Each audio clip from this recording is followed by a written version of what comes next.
97. december 26-án mutatták be a magyar mozik a Spice World című filmet, ami jelenleg 3,8-on áll IMDb-n, de ezen a csatornán mi nem hallgatunk a gyűlölködőkre. Mert amúgy mit lehetne utálni ezen a filmen? Azon kívül persze, hogy nincs cselekménye, tanulsága, értelme. Vannak cserébe benne olasz stripperek, sok-sok híres férfi, egy szülés, illetve egy ikonikus turnébusz, amiről annak idején elhittük, hogy olyan tágas belül, hogy mind az 5 lánynak külön szobája van, és aminek a belső építésze valószínűleg ugyanaz az ember volt, aki az M47-est is tervezte Sárándon. Richard E. Grant alakítja a neurotikus, de milyen legbelül jóságos menedzsert, aki annak idején nem akarta elvállalni ezt a szerepet, mert félt, hogy árthat a színészi karrierjének, azonban az akkor 9 éves Spice Girls rajongó lánya mégis rábeszélte.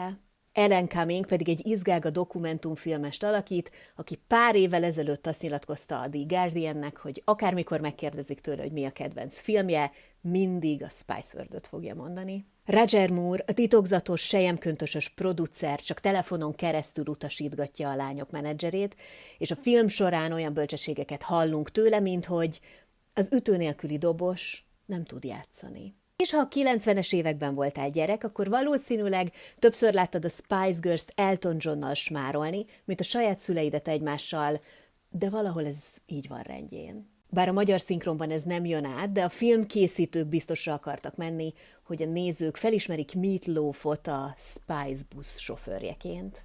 Na ide figyelj! Ez az 5 lánya mindenem. Bármit megtennék értük. De erre nem vagyok hajlandó. A történet egyébként tényleg csak annyi, hogy a lányok ide-oda rohangálnak, izgatottan készülnek egy élő koncertre a Royal Albert Hallban, és mindeközben dokumentumfilmesek, producerek üldözik őket, sőt, egy vérszomjas újságíró is, aki azóta valószínűleg a Metropolnak dolgozik. De te szereted a fiúkat, nem, Jerry? Úgy, ahogy a pápa katolikus, vagy nem az?